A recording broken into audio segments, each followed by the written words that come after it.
All right. Well, Carl, why don't you begin? Most of the people on my channel know me, so why don't you introduce yourself a little bit?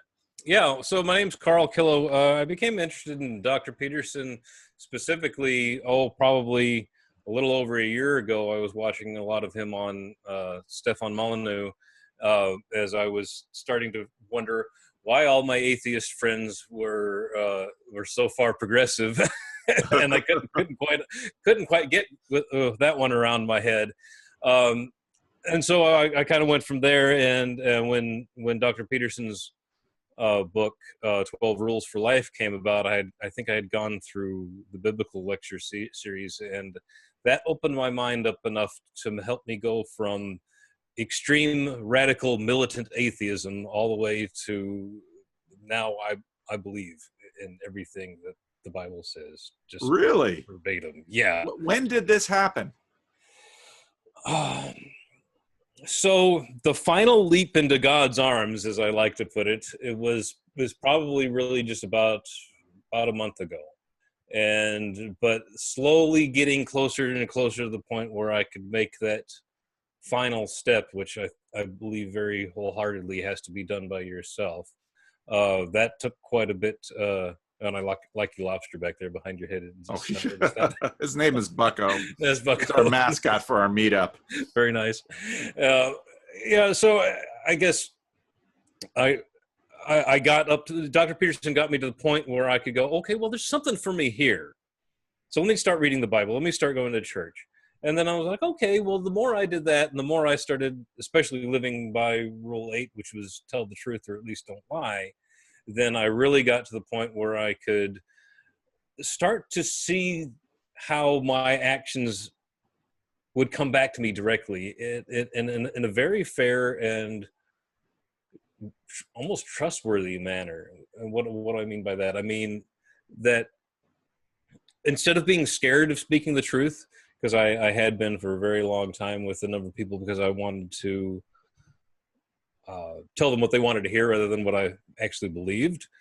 And so I would always go around life like it was full of minefields, and I had to be careful what I said there, and I had to be cautious of that thing. And, oh, wait, did I say that to this person? And how are they going to react? And so I let all of that go.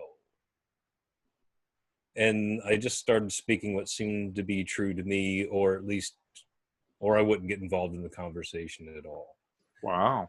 And when I started doing that, I started getting these massive red pill moments. And by that, I mean expecting Morpheus to call you on the phone kind of things. Yeah, like that didn't just happen. Yeah, and I think it has something to do with being very plugged into the things that your unconscious wants you to know about. And the less, I don't know, this is a simplistic way to think about it, but the less time that you spend wasting brain cycles on what I'm supposed to say and saying just what is, the more likely you are to say something that's true.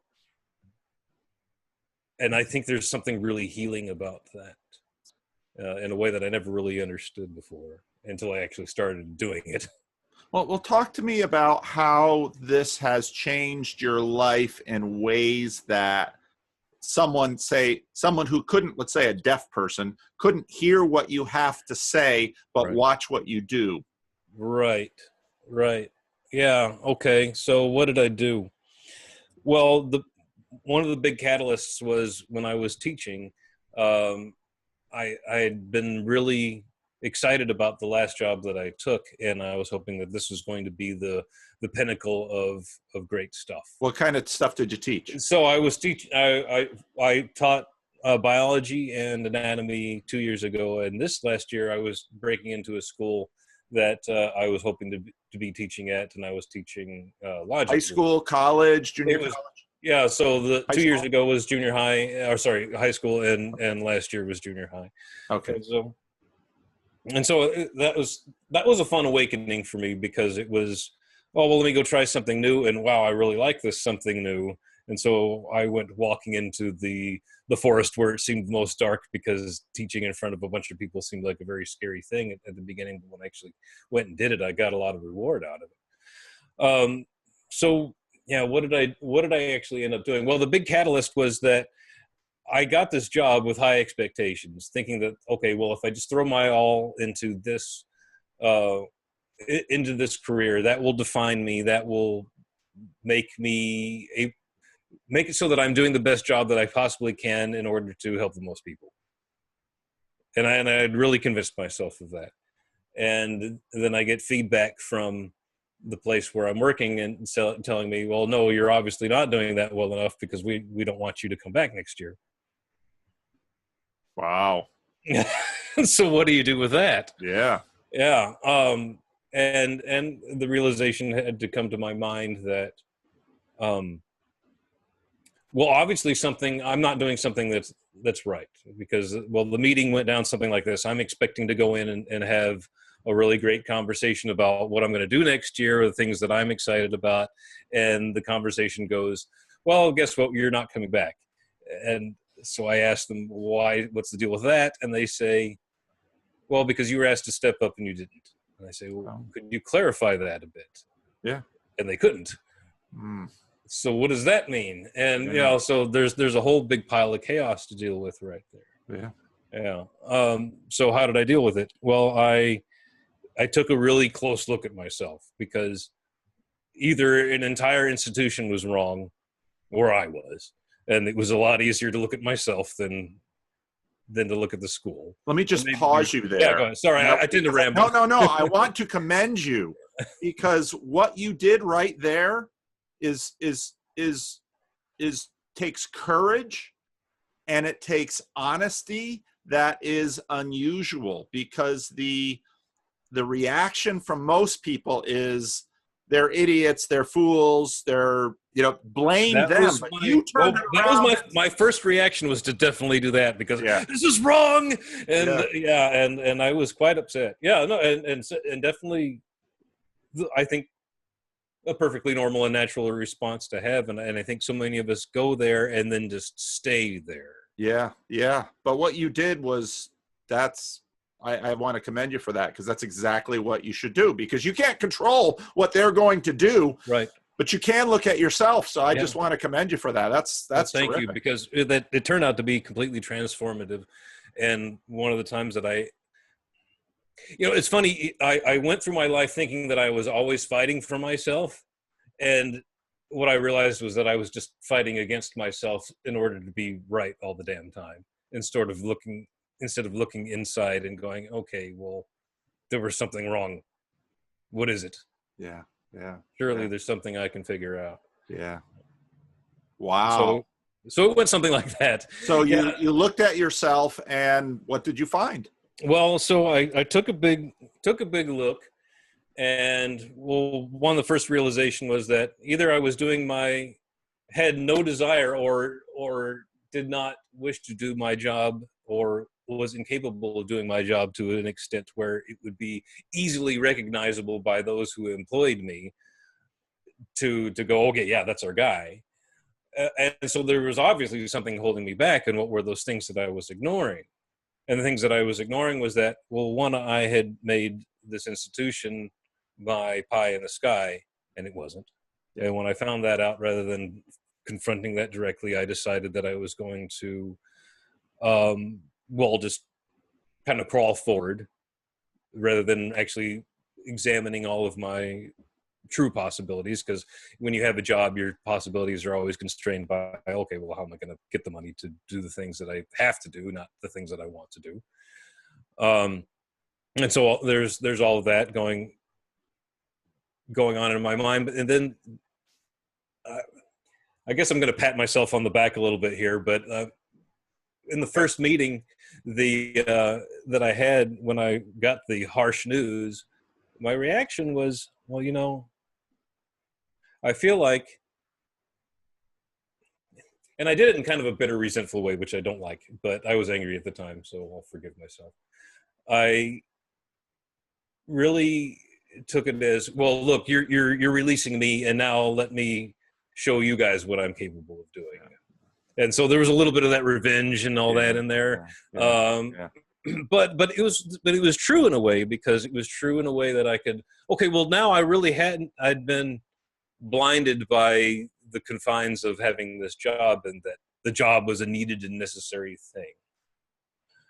And whereas there was an opening that came from them releasing me from my shackles that I never knew that they had placed around my ankle, which was the mental shackle of, oh, I need this for money, or I need this for other people to see me as doing something worthwhile, or things that I can be proud of and to display before others that will judge me thereby. And I started, I guess what happened was I started to look inside and go, I don't care about any of all that. I know what I'm good at. I know what's so right and proper for me.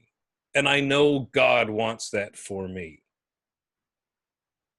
So hey, you had taken this turn towards God before losing this job?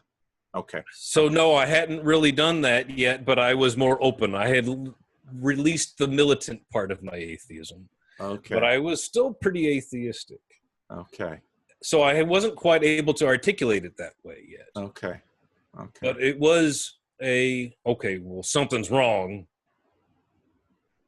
How are we going to find out what's wrong? Okay. And so I started reading, and there was this split in my mind. It was between, am I going to be the person that goes down the path of what's available out there for me to fulfill, or am I going to be a person that is going to hold down the weeds and create a new path?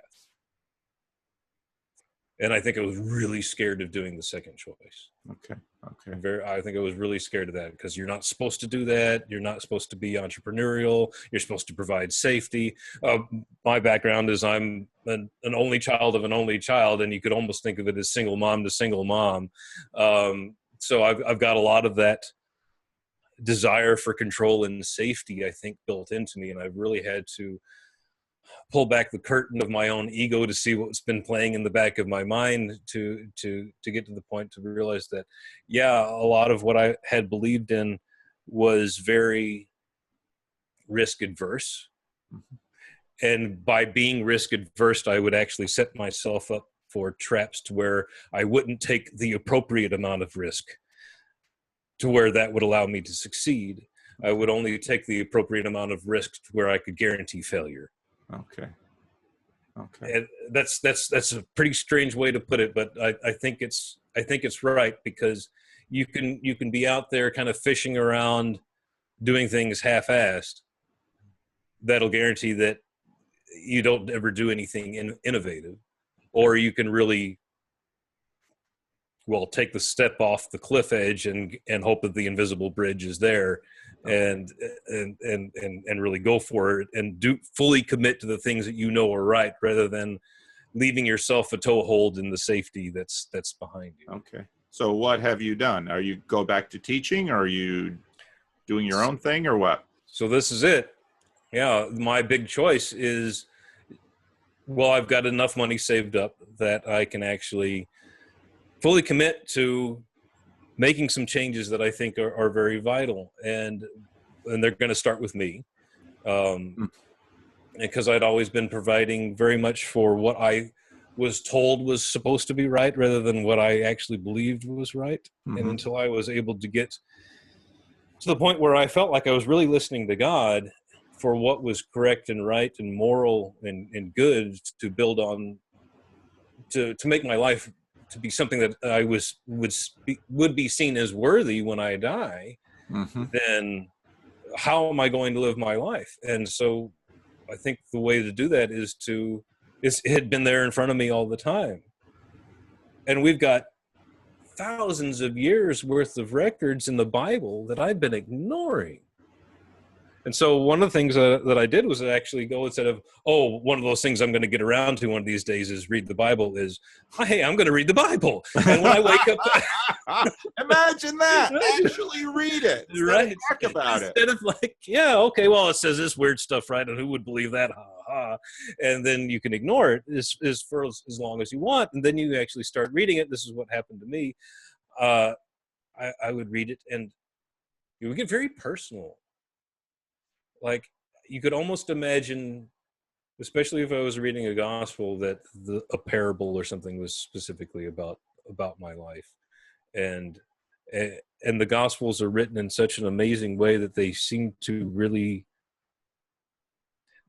well, this is the effect they had on me. It was almost like being able to communicate across a vast distance of time, because these were written thousands of years ago, but the stories were written in such a way that they can connect to just about any human experience that we know of so far. And that when I finally let go of all I really want this to be wrong, so let me read the Bible to find out why it's silly and stupid, and started to read it for, okay, well, it's thousands of years old. What have I been missing? Am I greater than the ancestors of thousands of years ago that bothered to collect all this material? That at least got me to the point of reading it, right? Can you give me an example?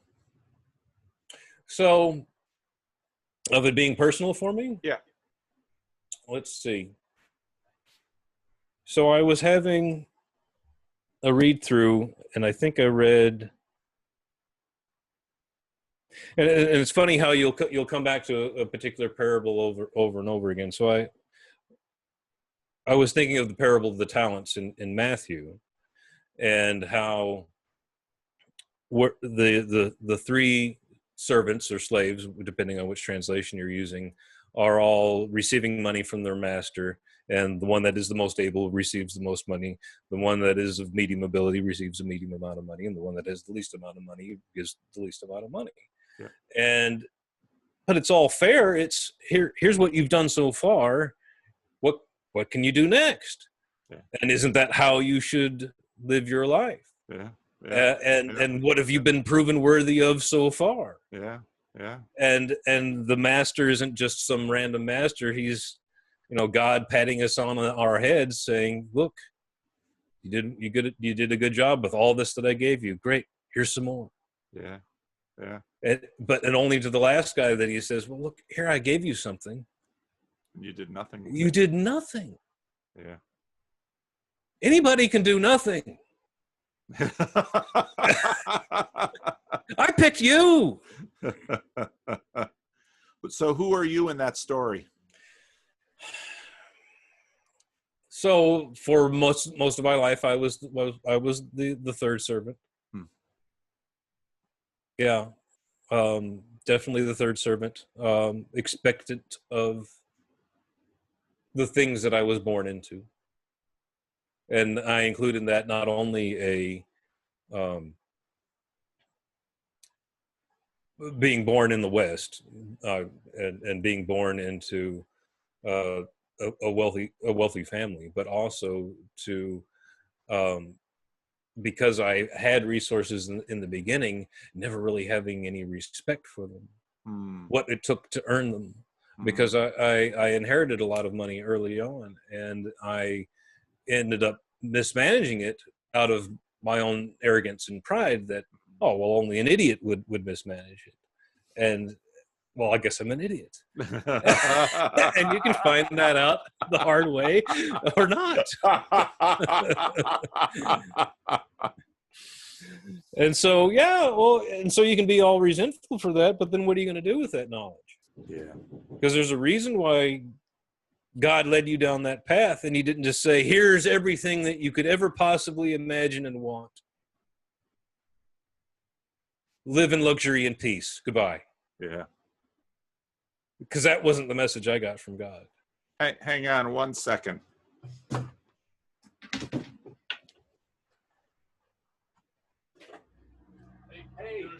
yeah, I'm done. I'm working with something right now. Okay. I'll be done maybe 1-ish. Okay. I'll be here. Yeah, I'll be here often.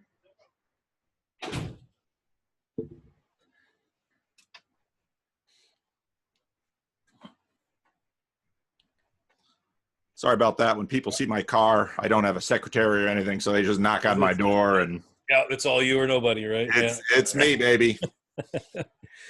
So, yeah, I mean, so the message I got was, all right, well, here's the harsh reality. What are you going to do with it? obviously you weren't prepared in a way to handle all that money. What was it about you that made you ill prepared? Hmm. And I ignored that through my next journey, I suppose, which was to take up teaching. Um, and and I think the serenity prayer comes to mind a whole lot, and the wisdom to know what you can change rather than raging against that which you cannot.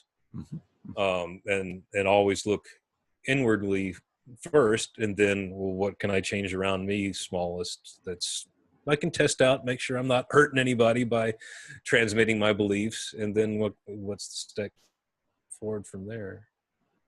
And so, yeah, take it slow, easy steps, and then see what grows from it. Mm. And if you start getting fruit, then grow more of that. Yeah. It takes, people don't often realize how much strength it takes to be self-critical in a healthy way. But if you can do that, there's so much, that's because we can't change other people. We can only work on ourselves. And so, I'm not at all surprised to hear what you're saying, but I do want to commend you, because this is how we grow. This is how we learn. And it's interesting. So how have you seen that play out in terms of your turn from atheism to faith? Yeah, let's see. So, well, the big thing was Rule 8, tell the truth or at least don't lie.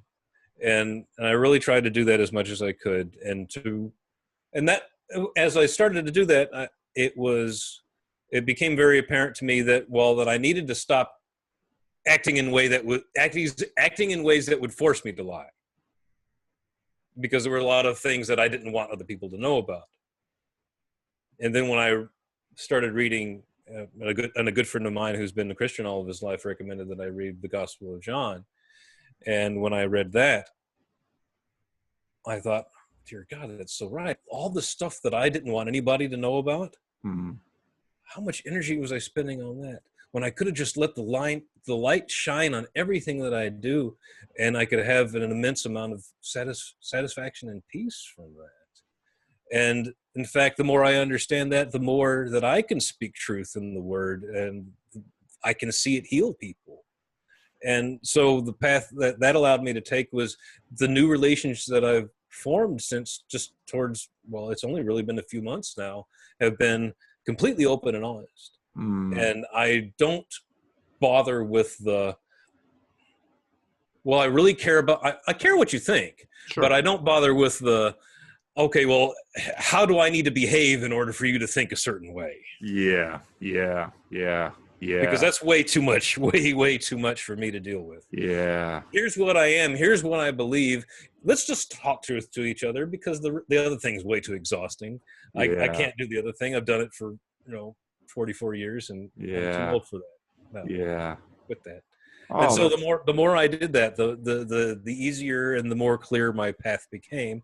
And every time I had to make a choice, so I was presented with a choice for my last job, and it presented me with a couple of situations that just made my guts wrench. And then it was because I was going to have to act out an untruth. And I'd become so sensitive to that I knew I wasn't going to be able to do that job without drinking myself to death, more than likely. Now I would, a couple times you've said something like, you're hearing God. Now imagine you remember yourself as an atheist. Oh man, that would have sounded absolutely insane. How you would hear that. So try and explain that a little bit to someone, because I've got a lot of atheists who do watch my channel. How could they understand this change in language that you're making? Well, it was slow. So this is why you have to love yourself in order to be able to approach God. And because if you're coming about it with a mindset of self-loathing, or there's something wrong with me, then that makes it harder for God to talk to you, I believe. And so what did it feel like? And I would couch my words in the beginning, and I would feel very restrained about speaking of it in terms of, like I just did with being able to hear God. But it honestly was the easiest way to put it, and the most the most economically feasible as far as the language goes. And then when I realized that, I'm like, well, there's got to be a reason for that. So there's something very, very natural about wanting to use the word God to describe certain things about the way we behave and the way the world works. And so there's nothing wrong with that. So that was one step. So I didn't have to be super scared about the whole mysticism thing. And I'd actually written a little post because I went back to some of my old atheistic forums to see how they would treat my journey. And so I got some decent engagement off of it. But the main point is I hadn't quite committed to Christianity at this point. When I guess I was at the point of, well, hey, let's go explore these things instead of instantly dismissing them. And so I was reading something I was starting to read the Bible more. And my post was, just because something is tied in mysticism doesn't mean we get to automatically dismiss it. And so, because what are you missing out on? And so having that mindset and being able to go in, well, okay, what made this useful? Why was this useful? Why did people just so readily accept the usage of the word God for something that's so mysterious and beyond being, but true at the same time? And I think the reason for that is just, it needs to be a little bit mysterious because God is very personal for most of us. And if you're going to church or have been to a church service and looked around you and thought, I don't think and believe like these people. Well, yeah, of course you don't. and no, you don't have to be like the lady swinging the aisles, feeling the presence of God for you to get your thing out of it. Because that's a lot in a short time. So I went. I explored a lot of the churches around, and a lot of them were these fairly large mega churches that learn how to put on a really good show that attracts people. Yeah. And I was a little resentful about them for a while, but I realized that, well, any path that lets you take that first step to God is a good virtuous one. And so I don't get too bad on the big mega churches, although I do kind of feel like a small, close-knit church is the one for me. Yeah. So I don't know. That was a lot of rambling there, but I hope. No, it was good. It was good. Was helpful. Yeah. That was helpful. So I got conversations stacked up. So I wish we had more time. We can talk again sometime. I'd be happy to. Yeah. But we got about 20 minutes left. So I don't want to. My pastor mode is I just keep poking and asking questions, and that's what I do. So, hey, but I don't want to. I don't want to take our whole time doing that. What did you want to talk to me about? Well, I just want to share. I mean, I'm really interested in what seems to be a phenomenon that is starting to bubble back up to the surface, which is getting this. I think we've been disconnected for a very long time, and that we hit the radio and television era, and that allowed us to get our news sources from a very streamlined source and to be narrowed down. And I think what I've been discovering there's a young man that made a Jordan Peterson meetup group in the area where I am, and we've been able to get together and just have great conversations from those kinds of little small localized meetings that tend to be face to face, and you have like just a few people talking at a time. And we're gonna practice and distill that format down. But from my readings and things that I've done, I'm a big fan of Carl Rogers, who you've probably heard of from Dr. Peterson a few times, and his, I guess, call to fame, or at least the thing that really stands out for me, is the ability of humans to really do something magical and special for themselves when they get in a small group together, let all the shields down and talk truth. Yeah. Yeah. Yeah. Yep. Yep.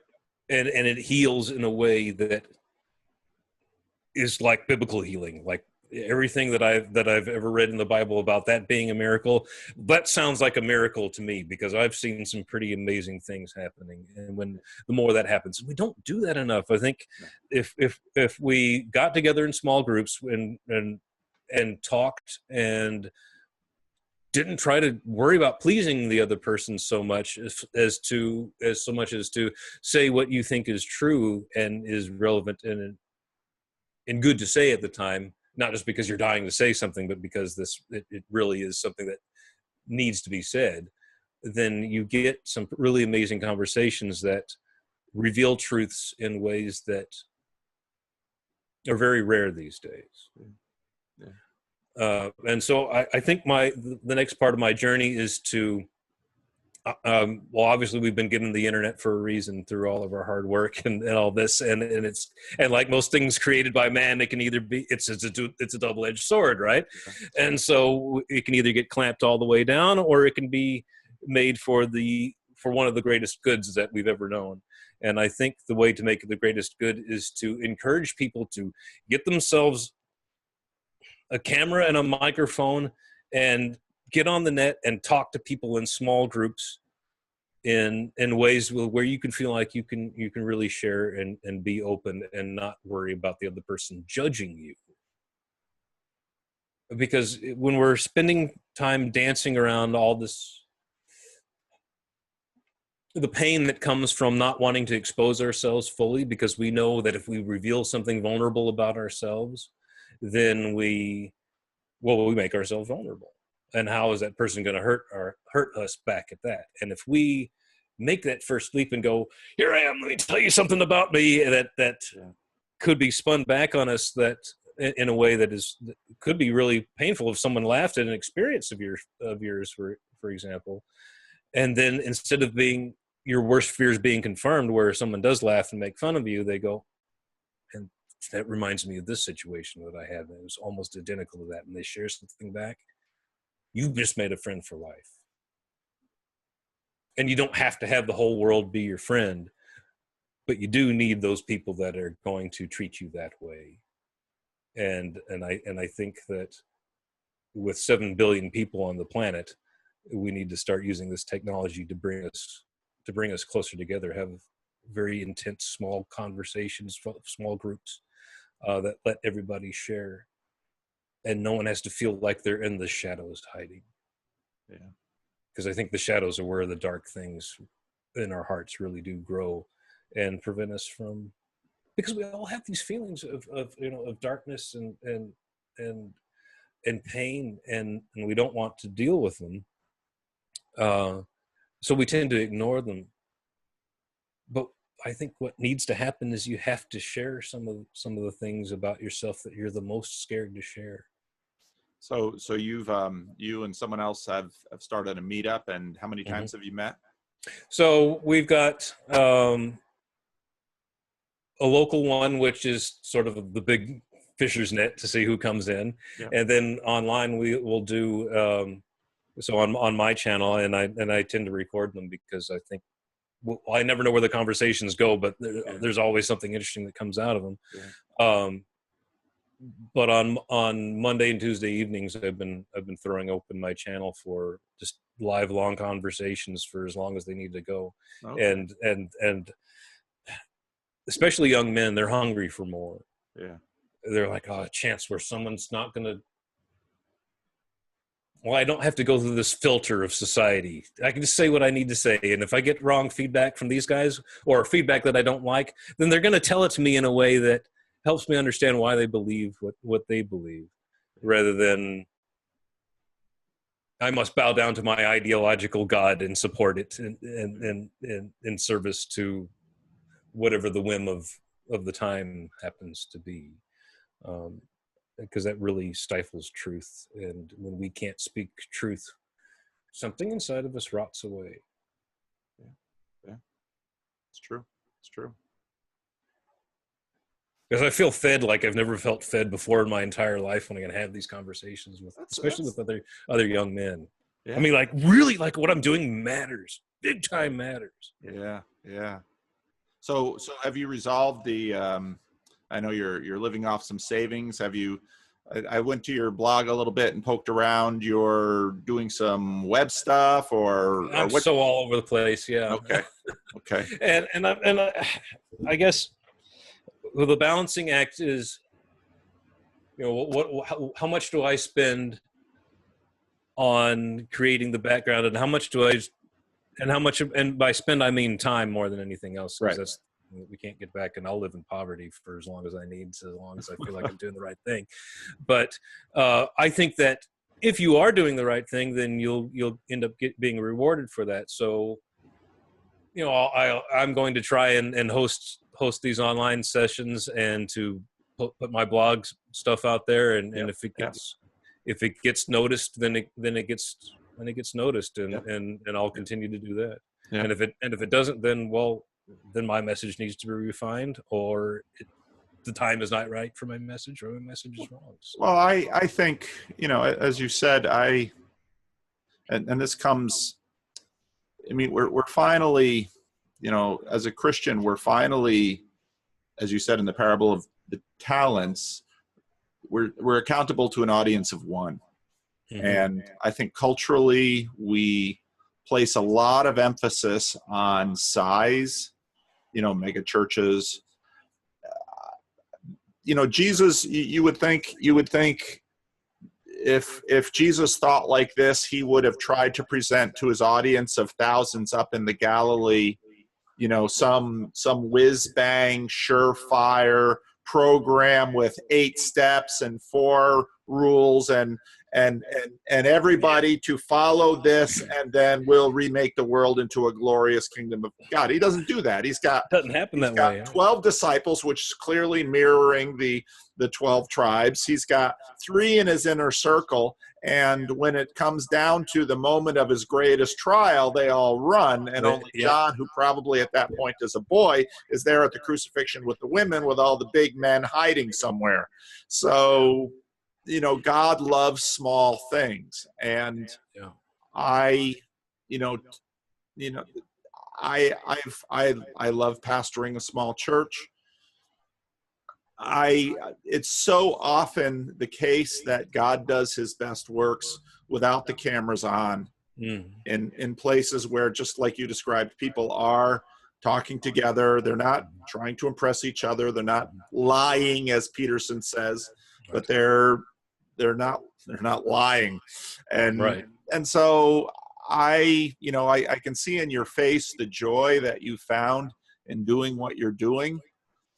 So I pray that God gives you the resources to do it as that would be a wonderful blessing, if that is what he has in store for me. That would be, you know, a very wonderful blessing indeed. Thank you so much. You know, and it's you know, it's not unlike being married. You're married to one person, and if you're married a long time, you begin to discover, I mean, Tim Keller says in his book how, you know, everyone marries the wrong person. You just don't figure that out till a few years after you're married. And then the test of marriage is to then, you know, make it go with that person. That's the reason arranged marriages have worked for a long time, or because we change all the time. So I really appreciate what you're doing with, you know, transparent, authentic conversations, one-on-one or in small groups. I mean, churches, the big churches, the irony is that the big churches, they have the big show, and that's got its own. They talk the least. Yeah, but then we got to do small groups. But big churches always struggle with the small group thing, because big churches realize it's often at that level. If you've got 1,000 people in a church, not everybody can sit and talk to the pastor. Yeah. He's just too darn busy.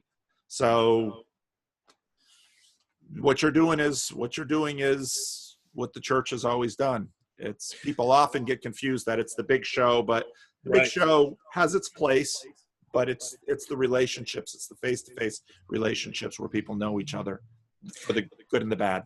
I think so too. And I guess I've tried to think about it in this way. I think the diversity of the church is really important, and one of the places where diversity is kind of ignored because we tend to, well, like most people, we grow up, I think, a little bit rebellious against whatever institution we're born into. And if you have another church that's slightly different, maybe that gives young people something to fall into instead of because I thought about this very seriously, in that it doesn't really matter whether we are growing up in a way to understand God, or is it that God is slowly revealing himself to us over time. And I think it doesn't really matter, or it's a combination of the both. And if that's true, then that means that either our understanding of God or God himself is evolving in some way. Well, I think God is continuing to change us. The Christian story presupposes that what God does in our lives, usually at his own timing, in his own way, is he draws us into the likeness of his Son, which is also, you individually. I mean, we're not all duplicates of a first century man born in Bethlehem who grew up in Nazareth. Right. God shapes us according to, the creation that he's making us to be. And our world, our life right here is just the first chapter in this far larger story.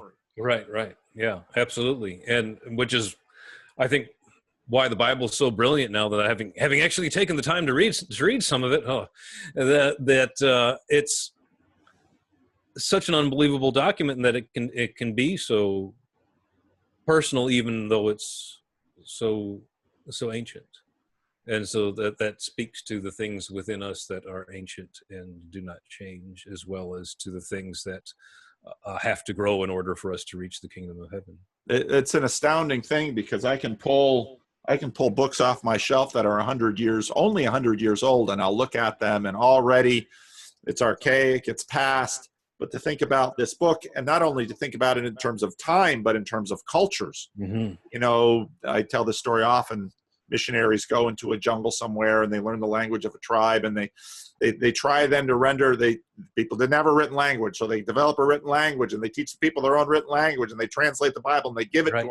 And sometimes the missionaries leave, and these people, well, they'll do things that to us kind of look crazy, but they get the book, and they're interested in the book. That is people don't realize what a miraculous thing just that fact is. Just that part. Yeah.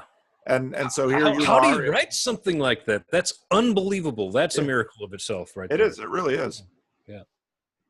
So we've got about 5 minutes. So if there's anything you want to say, I wanted to talk to Paul about this. So let's see. Well, how much work? Because I think a lot of what I'm going to do is I'm going to focus my attention on undoing the work that Stephen Jay Gould did, which is to talk about non-overlapping magisterium, which is how he puts science and religion. Yeah.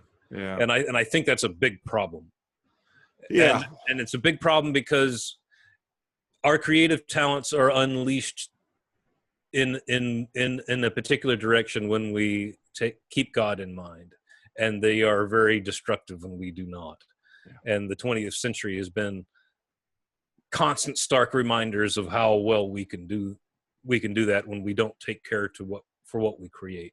And we already have multiple ways of destroying the world over, and we've had ridiculous wars and famines, as I'm sure you know about. So I guess to me, it's really important to find a way that lets people feel okay again with being oriented towards God, and not having to feel like they need to defend themselves for some ancient mystical belief that only fools would believe in. Because that was definitely the problem that I had for a long time. And because it's not that at all. In fact, it's something that I think is absolutely necessary and key for the survival of mankind. So I don't know, what am I going to do with that? What's your plan? Yeah. So the plan then is to try and merge the Bible back with science a little bit more, because right now it seems like we've got two camps. Yeah. And either one of them is doomed to die on its own. So you've got some training in the sciences. I'm a biologist, and I've read a lot of Richard Dawkins' work. Yeah. And because I went through militant atheism, I know a lot of the science and the background for it. So have you started working on this? Because this is an area that a number of Christians are working in various ways. Yeah. So who are you reading, and have any initial thoughts? So one book on my plate is I keep forgetting his name. I should really know it. The gentleman that headed the Human Genome Project. Oh yeah, Francis Collins. Francis Collins. Right. The Language of God. The Language of God. Yeah. Yes. Have you read that? Yeah. I didn't finish the book. I've read part of the book. Okay. He's a very interesting guy.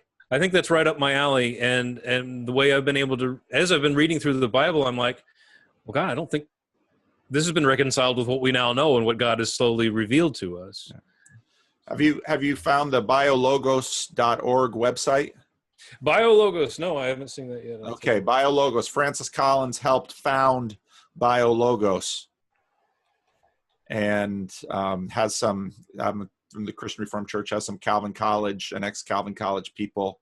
The Harmsmas, it's a husband and wife. He's a physicist. I don't know what she used to teach at Calvin College. Now she's leading the Biologos. So there might be some interesting materials there that you'd be interested in. There's an outfit out of England, Justin Brierley. He has what's been a radio program for years called Unbelievable. Oh yeah, I listened to Peterson on his. So if you go back in the archives of that, he works on that kind of stuff a lot, and you'll find a lot of scientists who come on his show and talk about points with that. And that people often think that Christians are all young earth creationists, but really there's a huge diversity among Christians on many of these questions. That was my original push away from Christianity was, oh, well, you guys think you have it all figured out already, which is absolutely not the truth. Yeah. And that was what led me to atheism, was the false belief that Christians believed they knew everything. Yeah. And another resource is the Veritas Forum.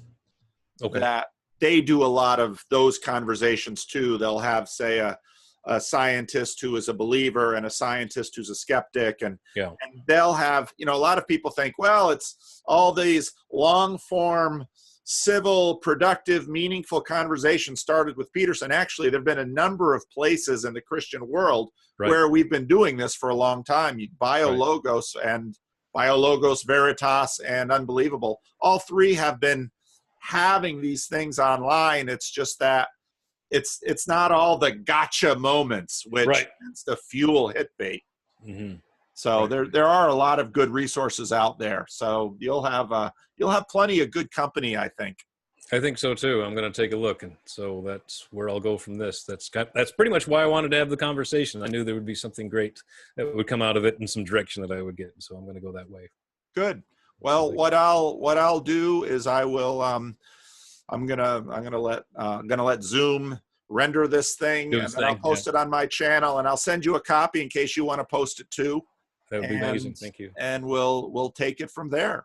So I really appreciate your time, Paul. It's been very valuable for me. Well, thank you, Carl. And I wish you God's blessings. You're just getting started, baby. I'm drinking from the fire hose as fast as I can. I pray that God use you and do wonderful things through you. So thanks a lot. I appreciate it.